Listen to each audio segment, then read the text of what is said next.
साक्षात कुबेर भगवान आए हैं गोकुल को समृद्ध करने। हैं? सब विस्तार से बताती हूँ, आप बैठो तो सही। कुबेर महाराज,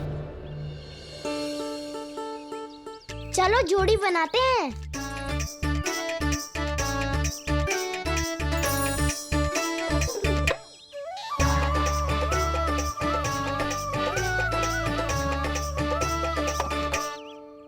मुझे तो किसी ने ना चुनो, मैं क्या करूं? अरे सुबल, तुझे तो सबसे महत्वपूर्ण भूमिका निभानी है। जो भी उस चट्टान को छूकर तेरे पास सबसे पहले पहुंचेगा वो जीत जाएगा।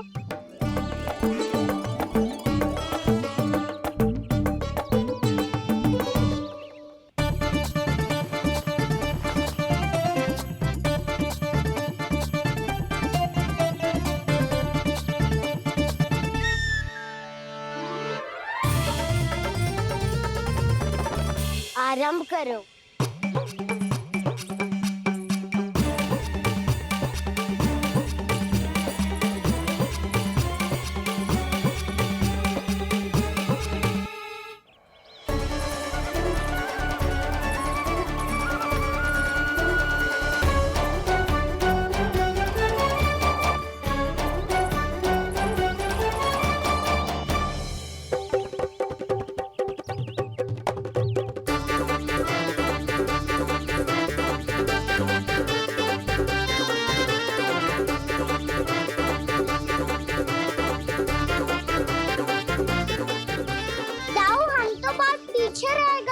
चिंता मत करो कान्हा, दौड़ के आरंभ में ही सारी शक्ति लगाने से हारने की आशंका बढ़ जाती है।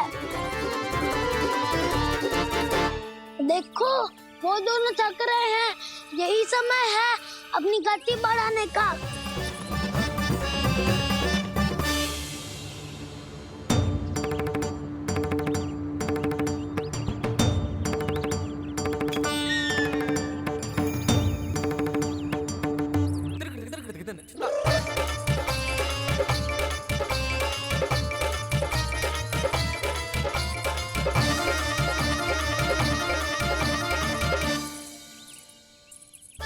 लो, हमारी जोड़ी सबसे पहले पहुंच गई। देखा मेरा बलदाव का बल।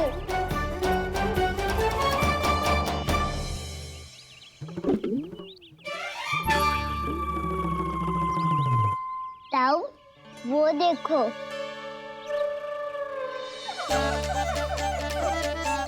मैया,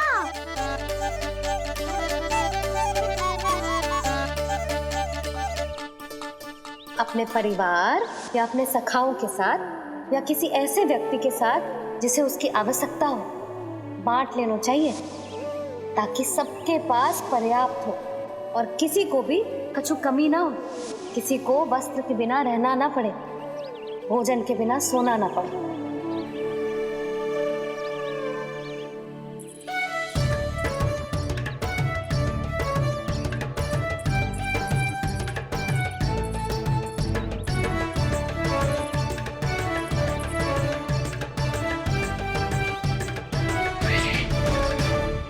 लग तो है इससे भूख लगी है।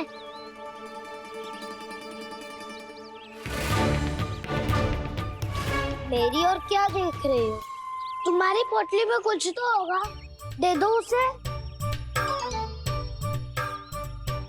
मेरे नैना मैया ने क्या की थी?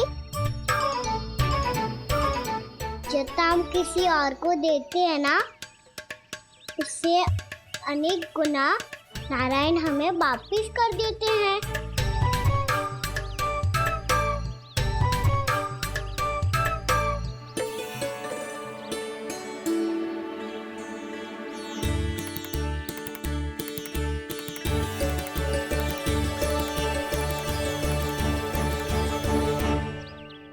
ओहो, अंतिम रोटी थी, पर वो तो मैं खा गो। अब तो बस मेरे हाथ में माखन लगा रह गो है।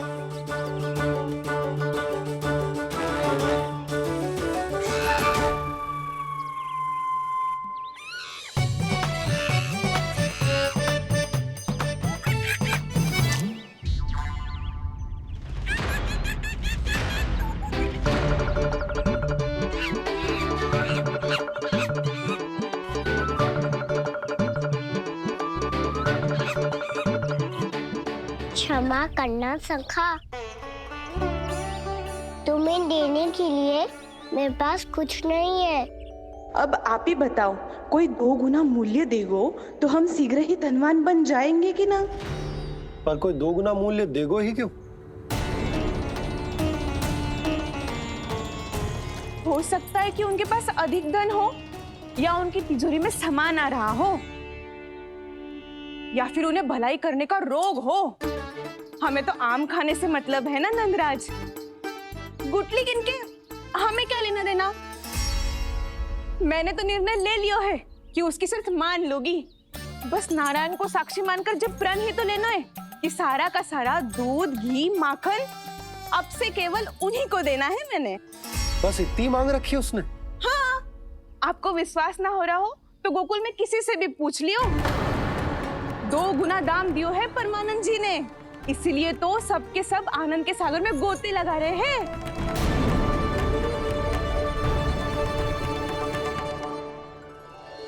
हे नारायण, सुनी है गांव वालों को 2 गुना लाभ हुआ है आज। पर मैं तो माखन बेच ही ना पाई, क्योंकि हाट जाने के लिए कोई साधन ही ना मिलो मुझे। ये नया माखन अभी अभी बनायो है मैंने। प्रतिदिन जो माखन निकालती हूँ सबसे पहले आपको चढ़ाती हूँ, ये सोचकर कि कभी तो आपकी कृपा होगी। पर जाने आपका आशीर्वाद कब मिलेगा मुझे, पर जाने कब आपका आशीर्वाद मिलेगा मुझे। यदि इस बार भी मेरा माखन बेकार हो गयो ना, तो सच्ची कह रही हूँ, कल से भोग में आपको कुछ भी ना चढ़ाऊंगी मैं। कल से भोग में आपको कुछ भी ना चढ़ाऊंगी मैं। कान्हा, मुस्कुरा क्यों रहे हो? वानर महाराज की भूख कैसे मिटानी है पता है मुझे। कैसे? माखन से। पर माखन कहाँ मिलेगा? सावित्री मौसी के घर से। तो क्या तुम फिर से माखन चुराने की सोच रहे हो? डाउन मेरी बात प्रश्न ही नहीं उठता, इसकी अनुमति नहीं दूंगा मैं। गोकुल वासियों को ऐसा वचन देने की अनुमति ना दे सकता मैं। बिना सोचे समझे कैसे वो किसी अपरिचित व्यापारी के शब्दों पर विश्वास कर सकते हैं?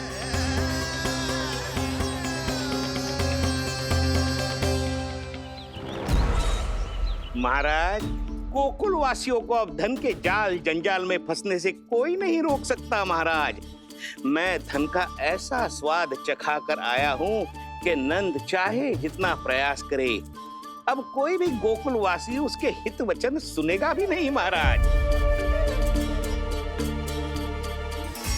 ये बहुत गंभीर बात है, हमें सभा बुलानी होगी यशोदा। जशोदा जी, आप भी कुछ कहो ना नंदराज से। जे अधिक ही सोच रहे, इतनी चिंता करने की कोई आवश्यकता ना है। आवश्यकता तो है। लोभ के जाल में फंस जाता है तो उसका बाहर निकलना असंभव है, किंतु फिर भी अपनी दृष्टि चौकन्नी रखना और कान। गोकुल में होने वाली हर हलचल पर, क्योंकि मैं नहीं चाहता कि उस छलिया विष्णु अवतार का कोई भी छल मेरे मार्ग का रोड़ा बन पाए। अवश्य महाराज।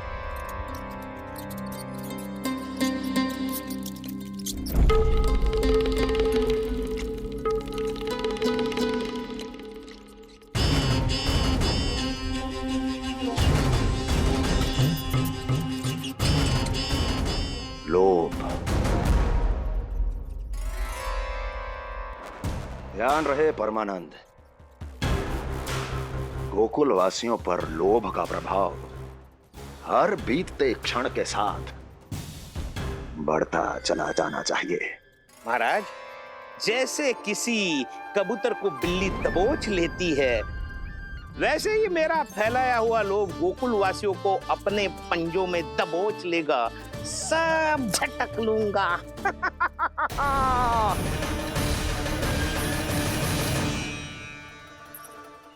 इससे पहले कि माखन पीला पड़ जाए, उसे आंच में तपाकर घी निकाल लेना चाहिए ना, तो पूरा का पूरा माखन बिगड़ जाता है।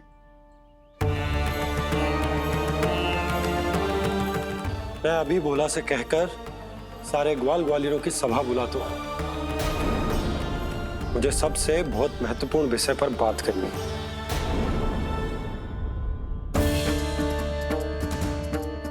मति भ्रष्ट हो गई थी मेरी, जो यहाँ चली आई।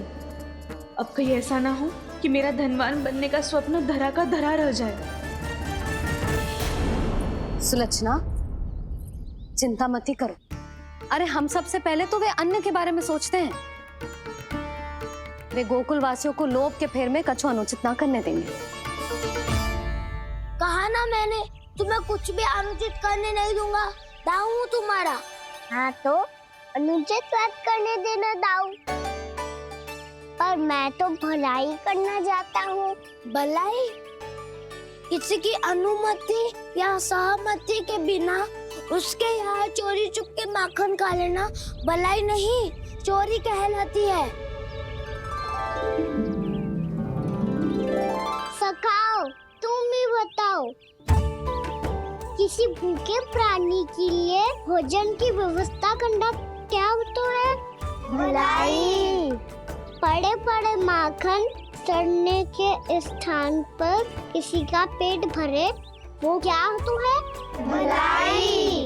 किसी की मन की इच्छा पूरी करना क्या होता है? भलाई।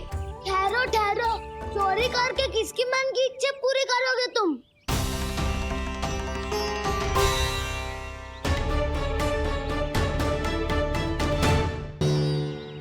और किसकी दाऊ? स्वयं सावित्री मौसी की। वही तो चाहती है कि मैं उनके घर आऊं और ढेर सारा माखन खाऊं।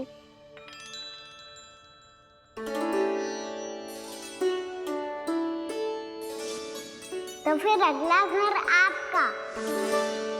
क्षण भर तो ऐसा लगो जैसे कान्हा ने मेरे मन की इच्छा सुन ली हो। वैसे कितना अच्छा हो तो यदि सुन ही ले तो। तुम्हारे कहने का अर्थ है कि सावित्री मौसी चाहती थी कि तुम उनके घर भी जाओ, जैसे जानकी के घर गए थे। ये बात तो उन्होंने मैया के सामने भी कही थी कि मैं उनके घर जाऊं। ये तो उनका सौभाग्य होएगा। किसी का सौभाग्य बिगाड़ते इतने बुरे ना है हम। ये बात तो सही कही है। मुझे भी कुछ अनुचित ना लगता है इसमें। तुम तो सत्यवादी हो मधुमंगल, तुम्हें क्या लगता है? अब बोल भी दो, वानर महाराज भूखे हैं। वानर महाराज से अधिक भूखा तो मुझे तू लग रहे हो। यदि कान्हा सच्ची में जैसा वानर महाराज की भूख मिटाने के लिए और सावित्री मौसी की इच्छा पूरी करने के लिए कर रहा है, तो दादी के सीख के अनुसार मुझे इसमें कछु अनुचित ना लगतो। पक्का हम सच में चोरी नहीं भलाई करने जा रहे हैं। सही कहा दाऊ। यदि भूखे असहाय वानर महाराज का पेट भरोगे तो इसका असली पुण्य तो सावित्री मौसी को ही मिलेगा।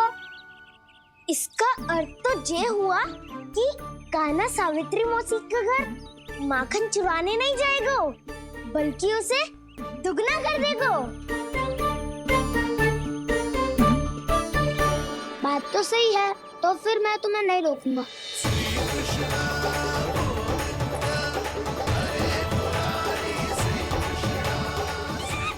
पर इस बार हम तुम्हें अकेले न जाने देंगे सखा।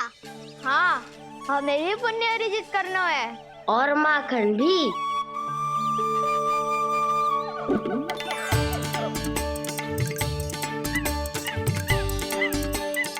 लगता है देव वानर महाराज भी हमारी टोली में कैसे है? तब तो ये सबको ये कला सिखानी पड़ेगी। सही कहा सका, अच्छे काम का प्रचार प्रसार तो होना ही चाहिए ना। तो ठीक है, सिखा दूंगा और हमारी टोली कहलाएगी शौर्य विद्या प्रसारण टोली। और कान्हा, तू बन जाइयो इसका अध्यक्ष और दाऊ बनेंगे उपाध्यक्ष। मुझे स्वीकार है। शौर्य विद्या प्रसारण टोली की जय! शौर्य विद्या प्रसारण टोली की जय! और सुनो, क्या करना है और कैसे।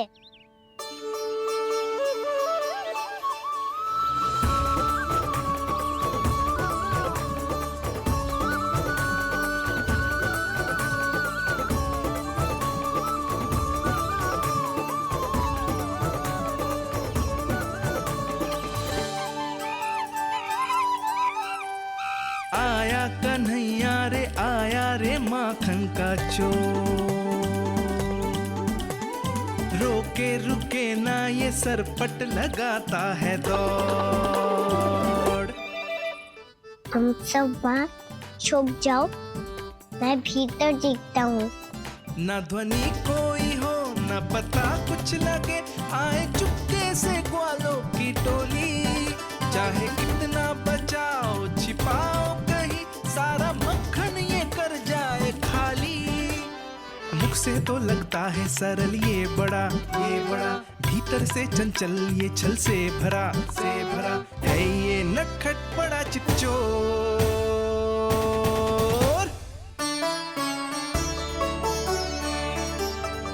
इतनी ऊपर टांग रही हो मासी? कान्हा सच में आ गयो तो मैं तो धन्य हो जाऊंगी।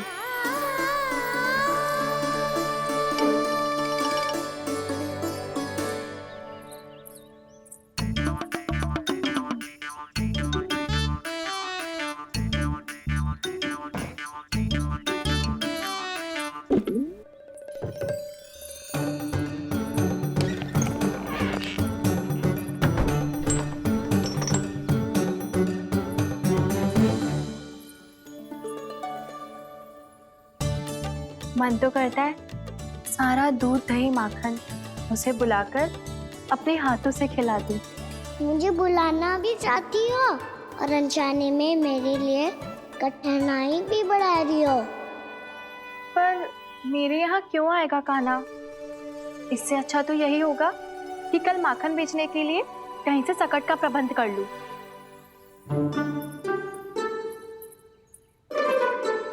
छुप जाओ, छुप जाओ।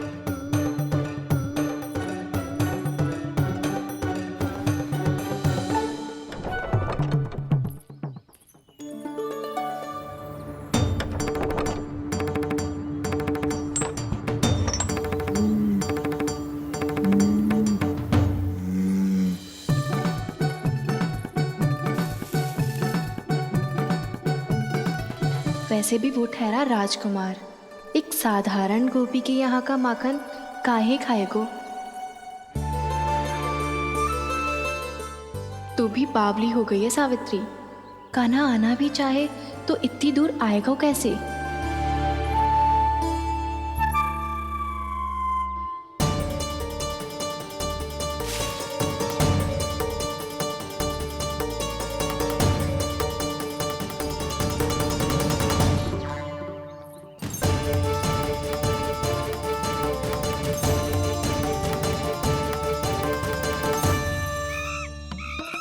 ओ मैया,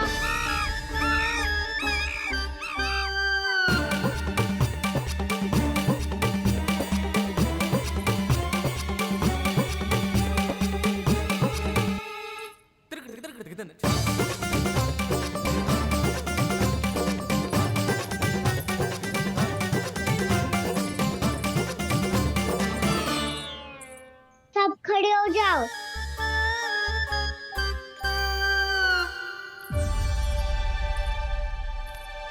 सच्ची मैं भी कितनी बावली हो गई हूँ ना।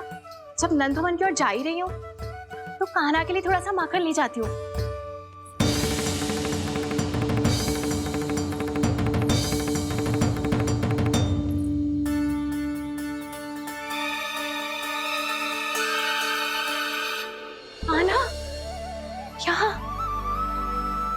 ये मेरा स्वप्न है या फिर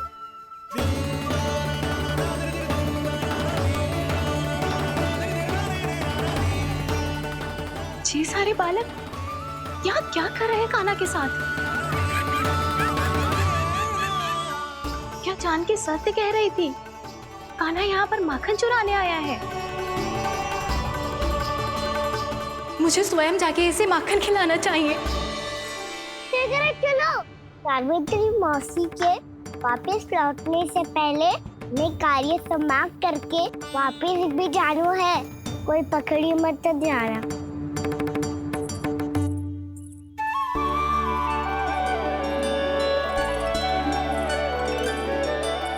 ये मुझे देख के भागो तो ना ना, ये जो कर रहा है, जैसे कर रहा है, मुझे करने देना चाहिए।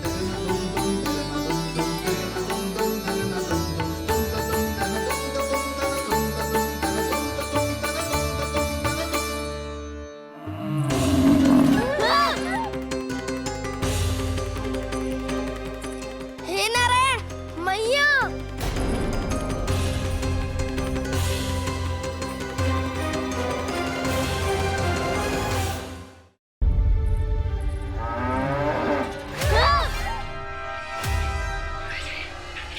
हे नारायण मैया,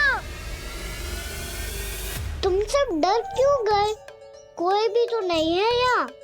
पर वो तो है सावित्री मासी का रक्षक बलदार।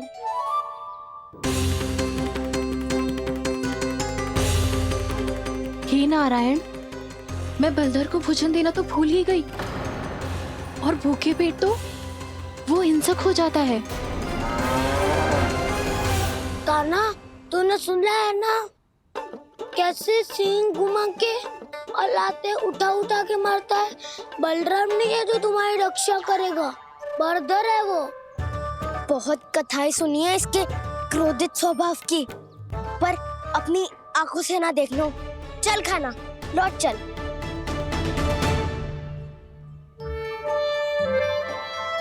रुक जाओ, चिंता की आवश्यकता ना है। हम पे क्रोध ना करेगो ये।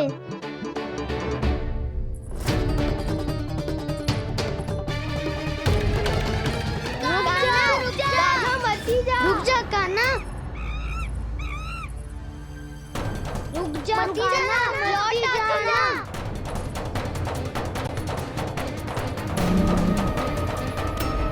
देखो कैसे स्वागत करो है।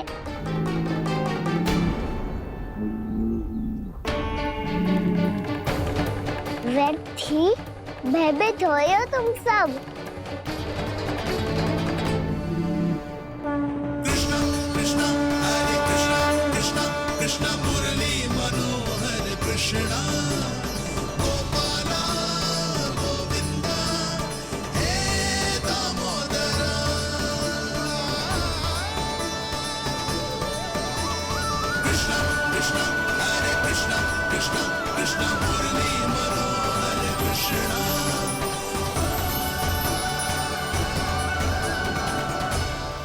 बाल कृष्ण ने छुआ तो एक साधारण बैल को है माँ, पर उनके स्पर्श का अनुभव मुझे हुआ है।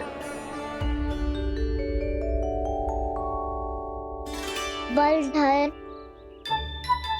ये जो वानर महाराज है ना, ये मेरे सखा है। बहुत भूखे है ये, इसीलिए हम इनके लिए तरीक माखन देने आए हैं। हमारा साथ दोगे ना? मैं भी बहुत भूखा हूँ प्रभु। सावित्री मैया चारा देना ही भूल गईं। आप मुझे खोल दीजिए ना।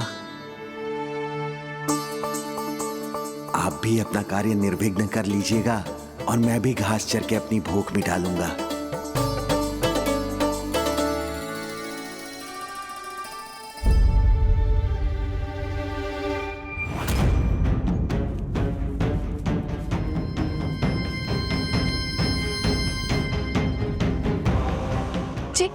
क्या कर रहे हो जी? कान्हा पावला हो गया हो क्या? मती कोल कान्हा, जे सीधा हमारी ओर आएगो और अपनी सींगों से उड़ा के चला जाएगो।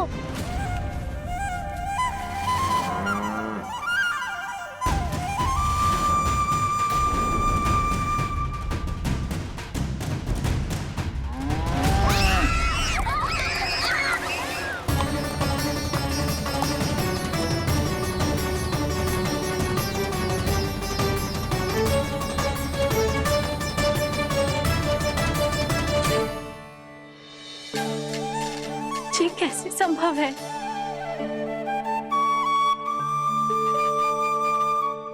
अब खड़े खड़े देखते ही रहोगे? भीतर चलना है कि ना?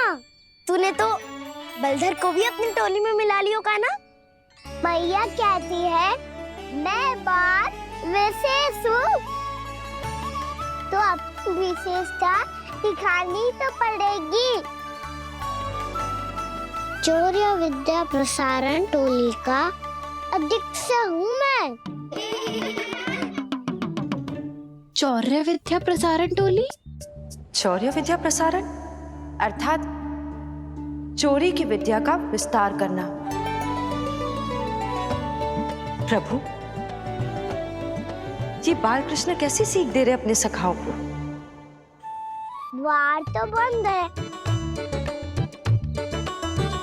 भीतर प्रवेश करने का कोई उपाय तो खोजना पड़ेगा। सच्ची में मति भ्रष्ट हो गई है मेरी। अब अंदर कैसे जाएगा कान्हा? कहीं वापस ना चला जाए। मिल गो उपाय कान्हा।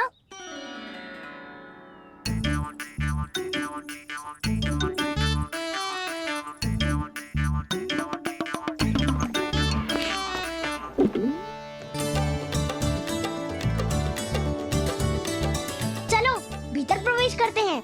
रुको, सीधे प्रवेश ना करते, पहले जांच पड़ताल करते हैं कि भीतर कोई है कि ना। पर सावित्री मौसी को तो हमने बाहर जाते देखा था, और कौन हो सकता है भीतर? ऐसे बार बलदर था, वैसे भीतर कोई और हो सकता है। नारायण, फिर तू ही जा, मैं ना जाऊंगा भीतर। माखन चुराना भी सरल ना है, सिर तक रहना पड़ता है। माता यशोदा यदि ये सब देख लें तो उनके मन को कितना दुख पहुंचेगा।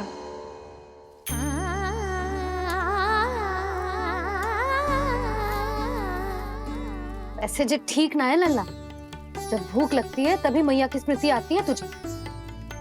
आज खेल के इतने शीघ्र कैसे आ गो तू? देख लल्ला, मैया तेरे लिए क्या बना रही है। सूजी का हलवा। अभी भी समय है लल्ला, कछु और खाना हो तो बता दे।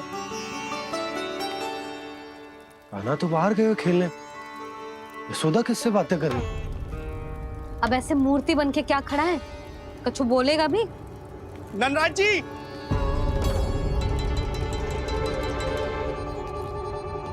नंदराज जी, लगभग सभी को सभा की सूचना दे दी है, और जो तनिक दूर रहते हैं उनके बंसी गए हुए हैं सूचना देने के लिए, और उपनंद भैया आपकी चौपाल में प्रतीक्षा कर रहे हैं। चलो।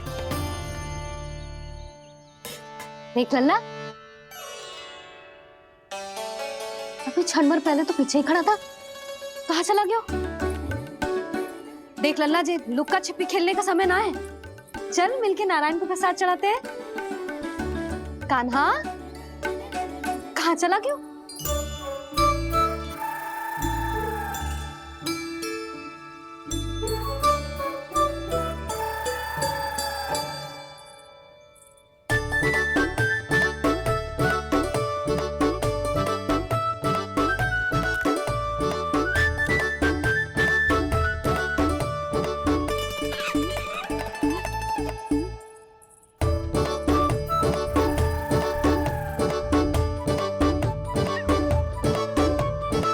पशुओं से तो ऐसे बात कर रहे हो जैसे इनकी भाषा समझते हो।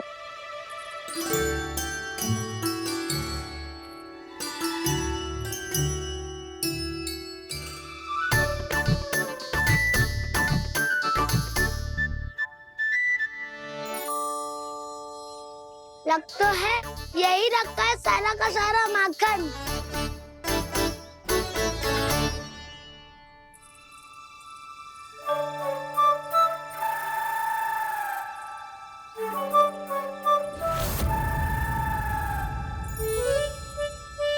कान्हा, मुझे प्रयास करने दे, मैं आसानी से कर लूंगा।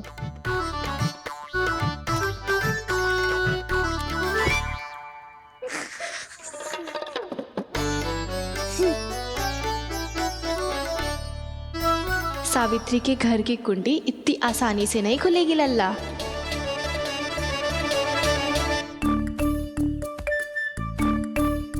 कहा तो मैं ही तोड़ दूं द्वार।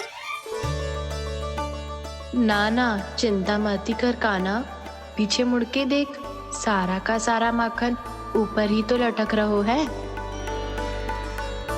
कोई लाभ ना हो तो दाऊ, माखन तो वो रो।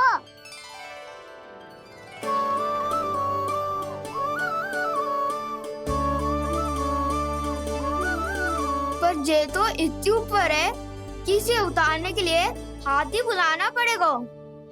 तो क्या अब हमें माखन ना मिलेगा?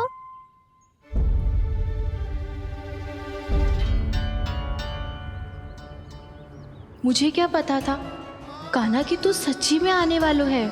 ना तो मैं इतनी ऊपर लटकाती ही ना, ऊपर से चौकी भी रसोई घर में बंद है। ये तो स्वयं चाहती है कि कृष्ण इनका माखन चुरा लो। अविश्वसनीय है ये।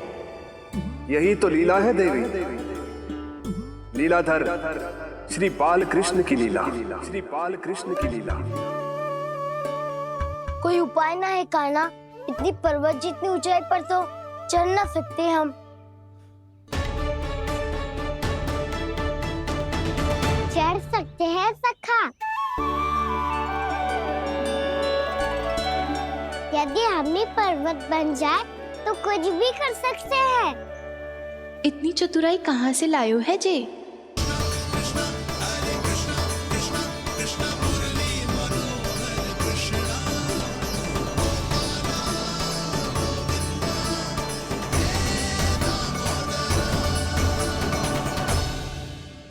हम सबसे ऊपर कौन चढ़ेगा?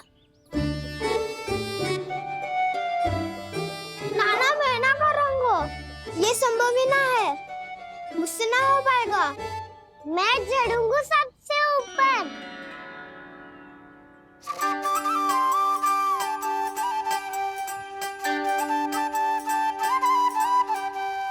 आया कन्हैया रे आया रे माखन का चोर,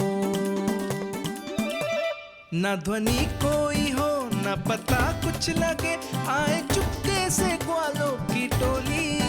चाहे कितना बचाओ छिपाओ कहीं, सारा मक्खन ये कर जाए खाली।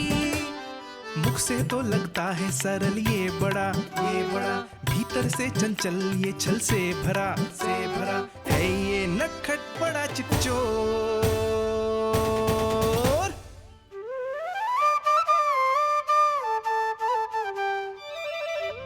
भोला भाला कान्हा है माखन का चोर, भोला भाला कान्हा है माखन का चोर, भोला भाला कान्हा है माखन का चोर, भोला भाला कान्हा है माखन का चोर।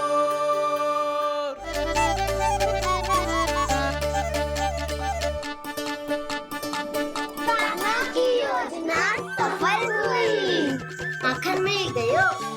तैयार हो सब? तो लो फिर। अब खाएगो जे मेरा माखन।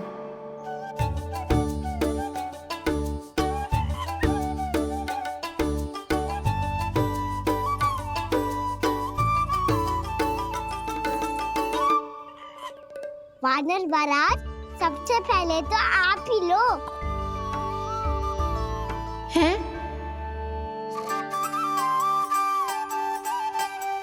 जिसकी जीभ अधिक लपलपाए वही सबसे पहले माखन खाए।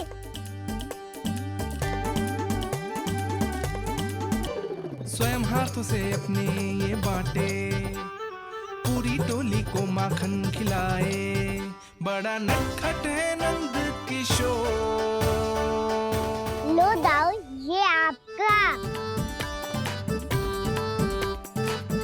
सारा माखन जे इन सब में बांट रहो है, स्वयं ना खाएगो।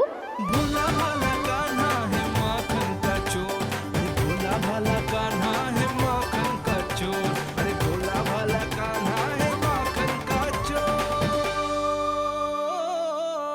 इतनी देर बाद ही सही, अब खा रहे हो जी मेरे हाथ का माखन। प्रभु, ये जो भी करते हैं उसके पीछे कोई ना कोई उद्देश्य अवश्य होता है।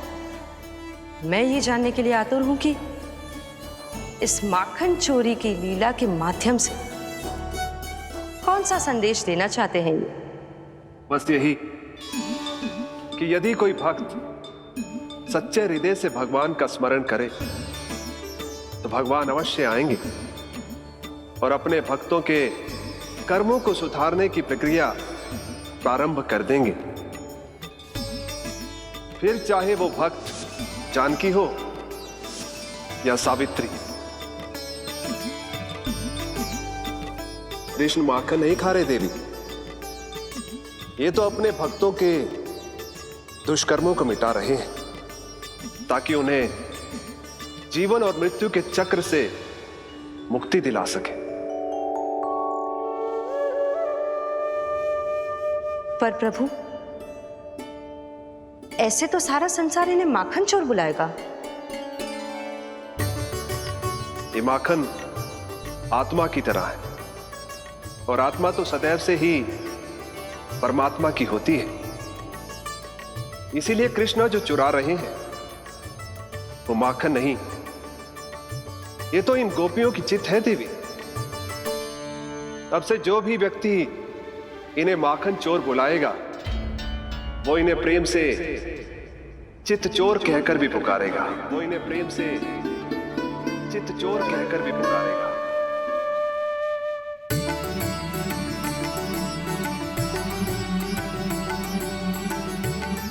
सही कहा आपने प्रभु, चित्त चोर तो है ये। इन्होंने केवल गोपियों का नहीं, अपनी मैया का भी चित्त चुराया है। कान्हा, देख लल्ला, अब सामने आ जा। लल्ला,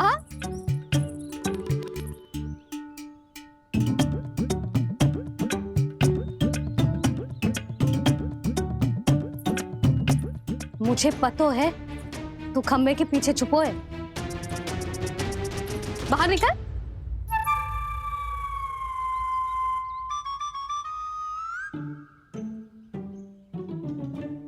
मैया,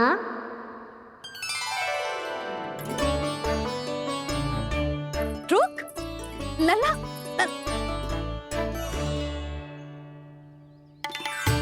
ठीक है मत आ, मैं अकेले अकेले पूजा करने जा रही हूँ।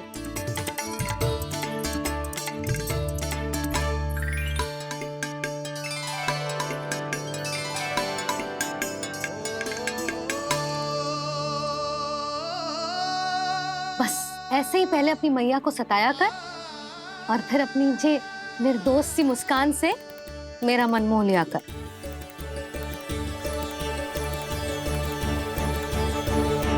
और चाहिए?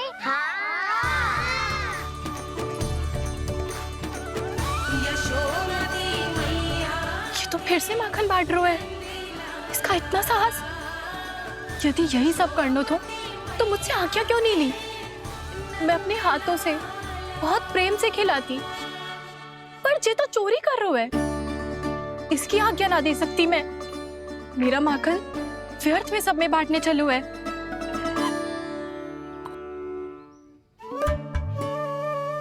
दो वानर महाराज और तनिक ले लो। सखा तो सखा, ये तो वानरों में भी बांटने लगा हुआ है। और चाहिए? नाना, नन्ना है, भैया ने क्या कही थी?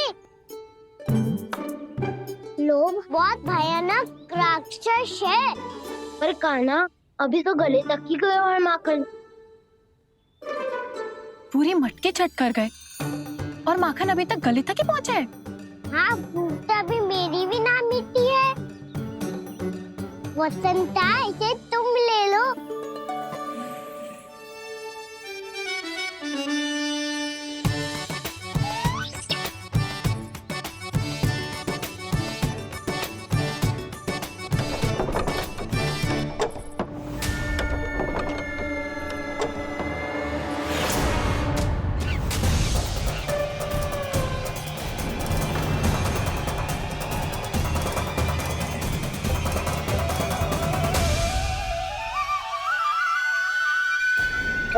ना लोग बहुत भयानक राक्षस हैं। जी अच्छी बात ना है कान्हा। अभी चल के यशोदा जी को बताती हूँ।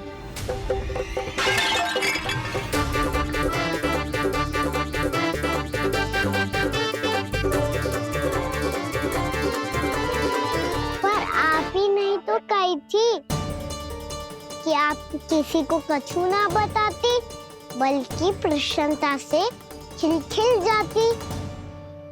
जानकी के स्थान पर यदि कान्हा ने मेरे हाथ का माखन खाए हो तो मैं किसी को कुछ ना बताती, बल्कि प्रसन्नता से खिलखिल जाती। मैं तो मन में सोच रही थी, उसे बोल दिया था क्या? सच्ची बात तो ये है मौसी, ये मानव महाराज पूछे थे, इसीलिए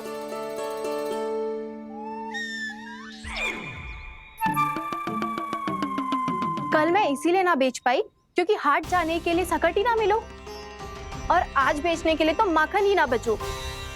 चिंता मत करो मौसी, 2 गुणों से भी अधिक मिलेगो। भूखे की भूख मिटाने का पुण्य प्राप्त किया है आपने।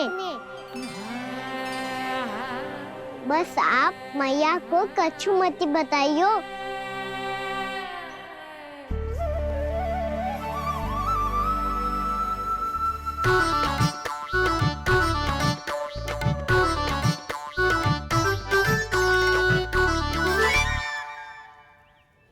वैसे भी भूखे की सहायता करके मैं अच्छा कार्य ही तो कर रहा था, है ना? कान्हा, मौसी अब सब गए, मैं भी जाऊं? किसकी भलाई कर दे कब किस बहाने, कान्हा की लीला तो कान्हा ही जाने। बड़े सौभाग्य उसने है पाए, कान्हा जिस घर से माखन चुराए। भोला भाला कान्हा है माखन का चोर, भोला भाला कान्हा है माखन का चोर, भोला भाला कान्हा है माखन का चोर, अरे भोला भाला कान्हा है माखन का चोर। कृष्णा कृष्णा हरे कृष्णा, कृष्णा कृष्णा मुरली मनोहर कृष्णा।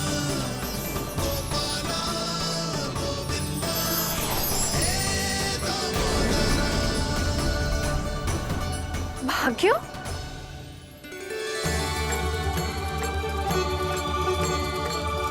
कान्हा, एक तो चोरी की और ऊपर से मूर्ख बना के भागो। ये ठीक ना है, मुझे यशोदा जीजी को बताना ही होगा, और वो भी इसके घर पहुंचने से पहले।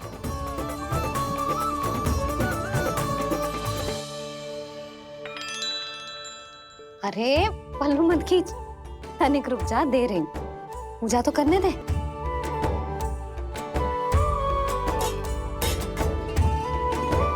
ले, अब जितना मन करे उतना प्रसाद खा।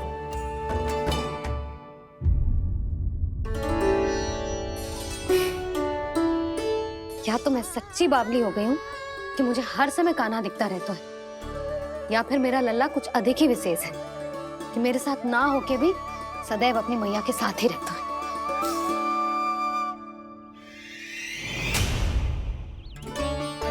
आज तो कैसे प्राण बचे, नारायण ही जानते हैं।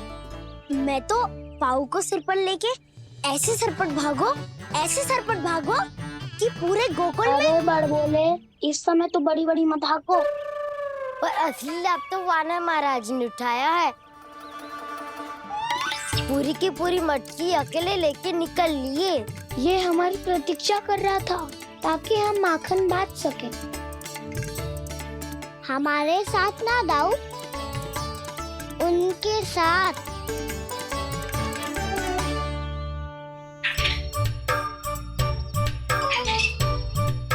मैं समझ गो कान्हा, एक ना सभी जानवरों की भूख मिट जाए, इसलिए गया था तू सावित्री मौसी के यहाँ माखन चुराने।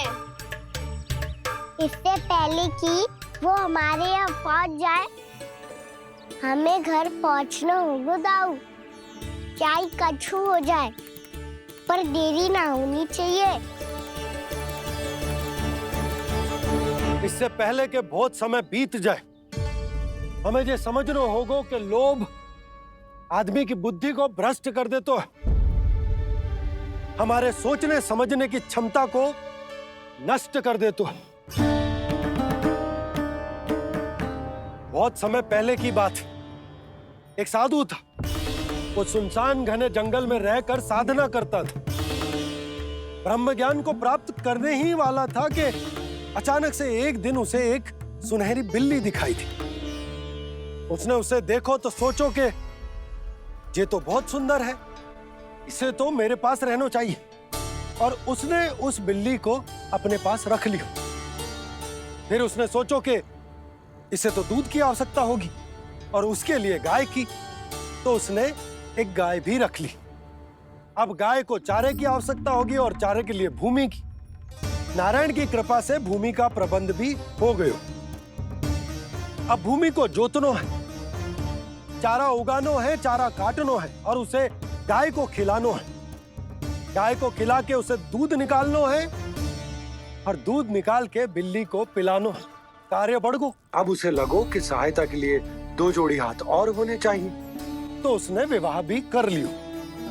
कुछ समय बीतो और संतान हो गई और उसे एक बड़े घर की आवश्यकता अनुभव हुई। इसी प्रकार धीरे धीरे लोभ ने उसे अपनी छाया में ले लिया और वो नारायण की साधना कर ब्रह्म ज्ञान को पाने के अपने परम लक्ष्य को भूल गो।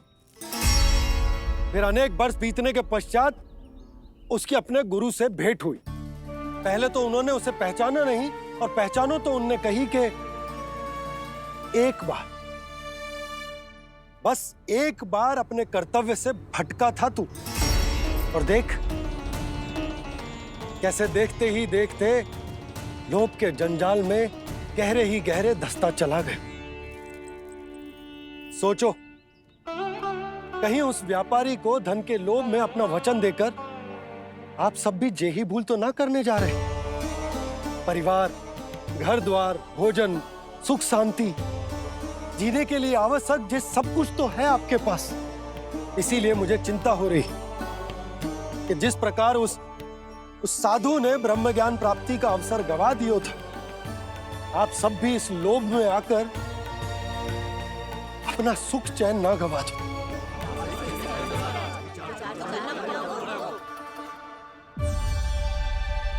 लग तो है बात सबको समझ आ रही है।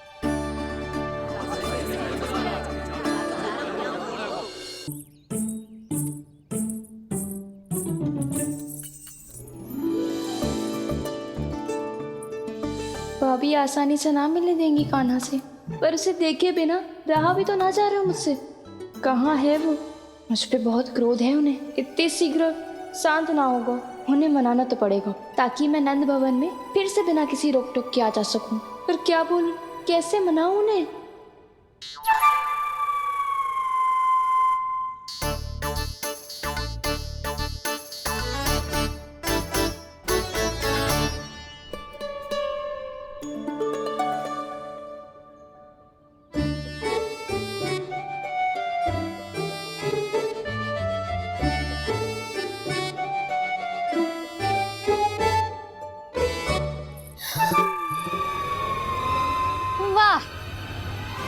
जिसने मेरे लल्ला पर चोरी का आरोप लगायो, वो ही आज मेरे घर में चोरी चोरी प्रवेश कर रही है। नाना भाभी, ऐसी कोई बात ना है, मैं तो बस ये देखने आई थी कि जसोदा भाभी का क्रोध शांत हुआ कि ना?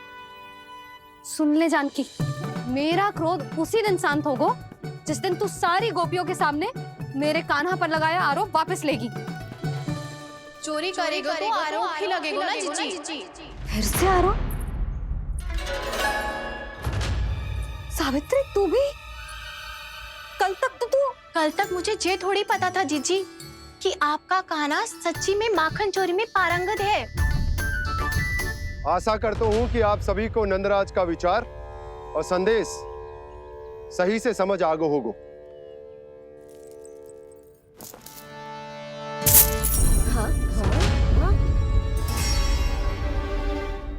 सिक्कों की खनक बता रही है कि पोटली कितनी भारी है। एक ही दिन में कितनी वजन पा गई जे। हमें भी इससे अधिक धन अर्जित करना होगा, तभी तो हम अपने उज्जवल का भविष्य उज्जवल कर पाएंगे। पहली बार कछु बुद्धि की बात की है तूने।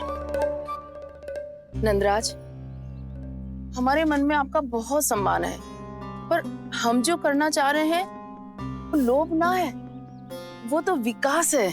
हाँ नंदराज, हम अपना और अपने संतानों का भला बुरा सोचे बिना कब तक अपना जीवन इस प्रकार जीते रहेंगे? फिर पिछले 4 वर्षों से हमने आपको कर भी तो ना दियो है। मुझे तो लगता है कि नंदराज की बातों पर शांति से सोच विचार के बाद ही कुछ निर्णय लेना चाहिए। ऐसा मौका बार बार ना आता। नहीं, हमें सोच विचार कर निर्णय लेना है सबने।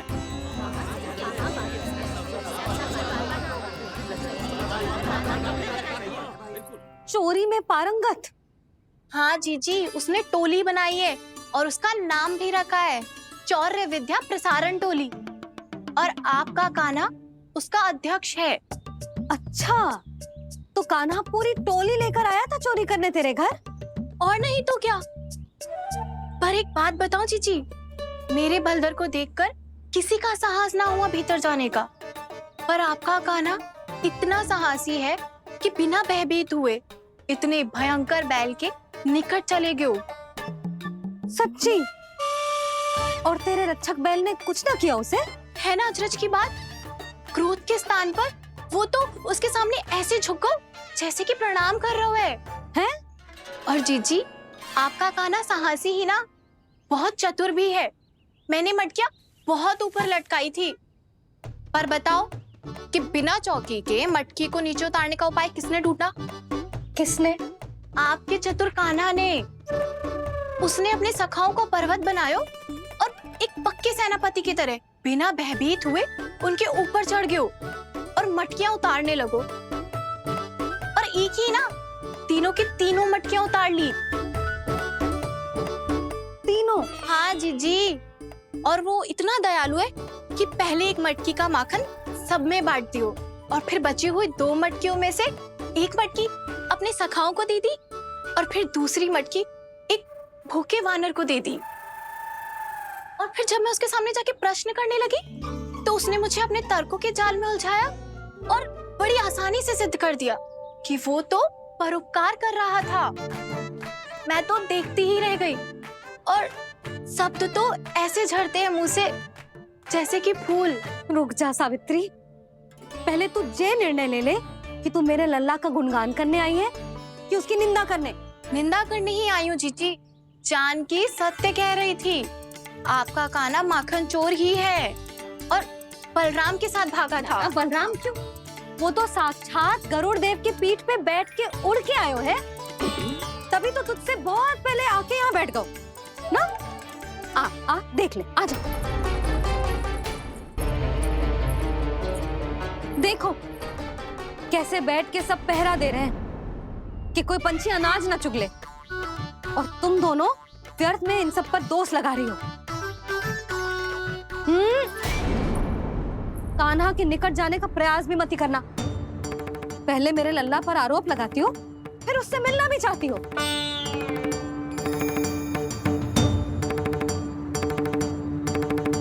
पर जीजी चोरी?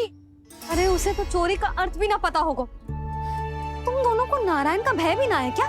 हाँ, मेरे लल्ला पर आरोप लगाने से पहले तुम दोनों को लज्जा ना आए? हे नारायण, अब आप ही बताओ मैं क्या करूं? लग तो है किसी की घोर दृष्टि लगी है कि बार बार मेरे लल्ला पर आरोप लगते हैं। किसी की क्या, तुम दोनों की दृष्टि लगी है। या तो तुम दोनों मनगढ़ंत कथाओं को सत्य बताना छोड़ दो, या फिर कृपा करके मेरे घर आना बंद कर दो।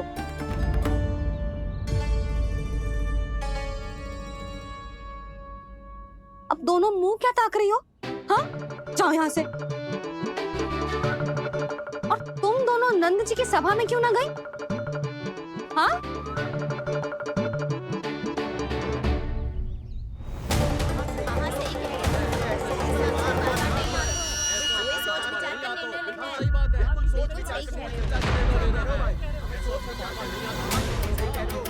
जी कौन? पहले तो कभी ना देखो इसे।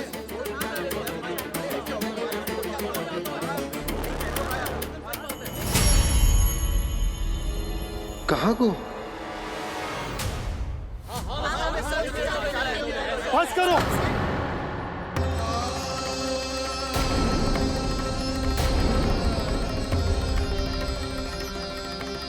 मेरी आंखों के सामने मैं गोकुल में इस तरह फूट पड़ते ना देख सकता।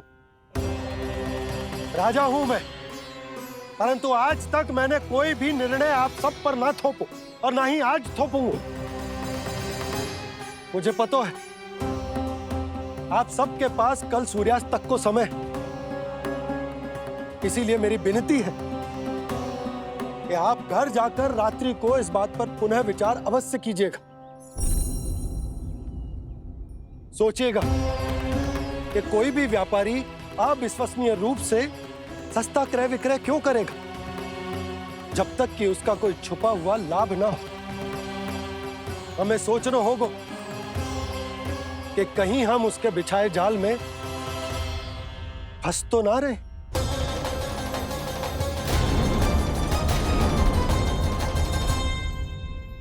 बच गए भैया, जैसे तैसे ही सही, पर समय से पहले पहुंच ही गए हो।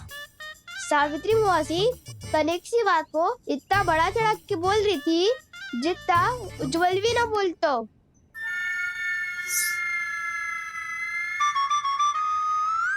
वैसे आनंद तो बहुत आयो, सच्ची। हाँ, बेहतर लगा तो माखन भी तो मिला और परोपकार भी होगा। बता काना, और किसके घर जाना है अब? आज ही तो हमें शिक्षा मिली है। इतनी शीघ्र भूल गए तुम सब।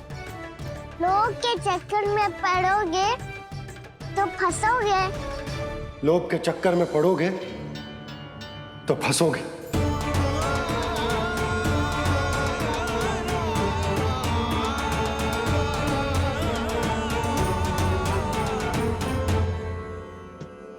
चोर चोर कह रही है मेरे निर्दोष से बालक को। अब तो इन दोनों ने अति ही कर दी है।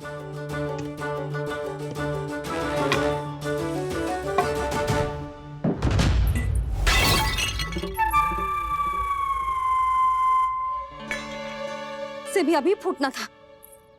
वैसे ही मैं इतनी चिंतित हूं। कैसे समझाऊं इन गांव वालों को?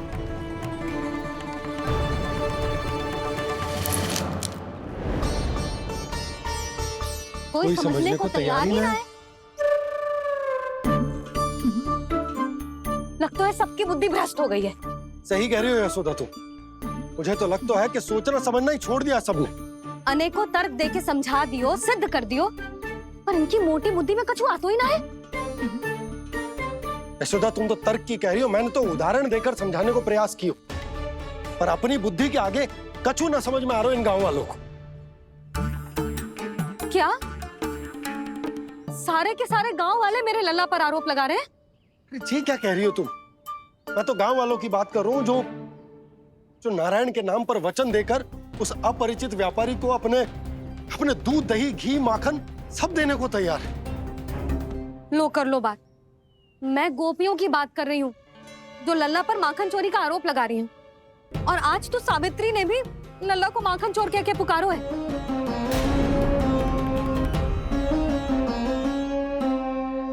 सावधान यशोदा, कहीं बड़ा होकर माखन चोर ना बन जाइए। अच्छा, ये सब आप छोड़ो। स्त्रियों की बात है, मैं संभाल लूंगी। आप ये बताओ, सभा में क्या हुआ? गोकुल में फूट पड़ गई यशोदा, लोभ की फूट।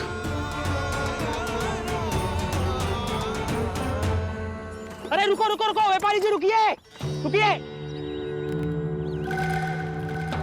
नंदराज ने प्रयास तो बहुत किया था व्यापारी जी, पर कुछ व्यक्तियों को छोड़ करके किसी के कान पे जूं तक नहीं रेंगी। इसका अर्थ फूट पड़ चुकी है लोभ की वजह से।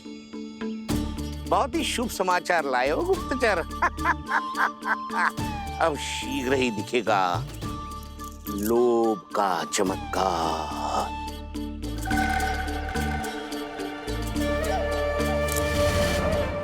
लोभ से बचने को जो पाठ हम कान्हा को पढ़ा रहे थे ना, आज वही पाठ मैं इन गांव वालों को समझाने में असमर्थ रहा। आप चिंता मत करो जी, धीरे धीरे सब ठीक हो जाएगा। तब तक बहुत देर हो जाएगी यशोदा। ये गोकुलवासी मेरे अपने, उन्हें अपनी आंखों के सामने मैं भूल करते ना देख सकता। वो सुलक्षणा, वो उस व्यापारी के प्रभाव में आ गए, और शंकरी मौसी और सुमति भी सुलक्षणा के मार्ग पर ही चल रही। कान खोल के सुन ले बहू, आज से घर में दूध पीनो बंद, दही खानो बंद और माखन तो बिल्कुल न खानो। पर मैया, पर किंतु परंतु कुछ ना सुननो मुझे। सुलक्षणा की जैसे धनवान बननो है कि ना?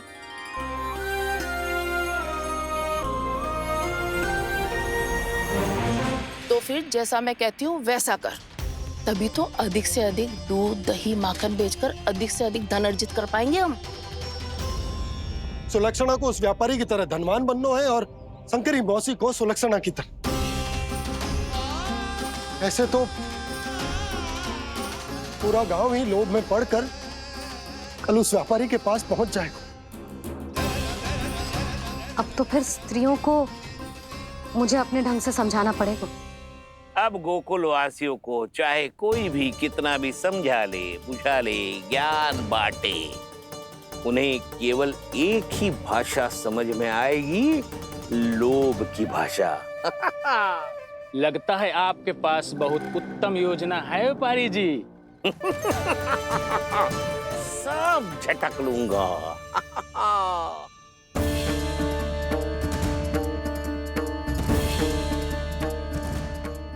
आपको क्या लगता है प्रभु, मैया के समझाने से गोपियाँ समझेंगी?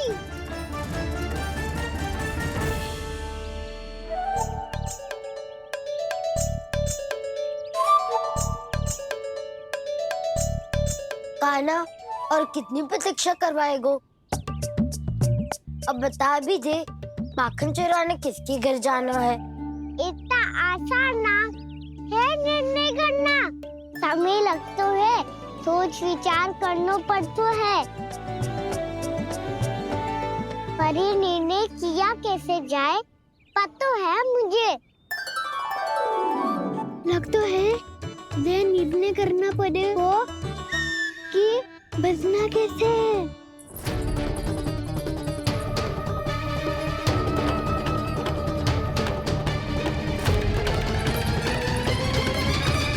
सावित्री मौसी ने हमारे चौरे विद्या प्रसारण के बारे में सबको बता दियो क्या?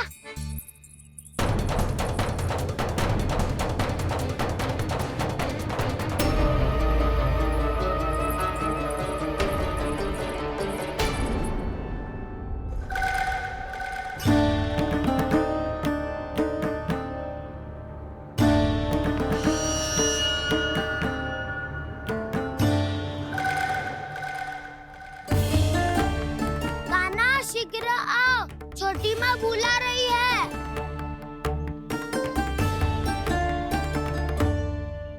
अब डांट भी पड़ेगी और कुटाई भी होगी। चौरी विद्या प्रसारण कल ही आरंभ हुआ था और आज ही समाप्त हो जाएगा।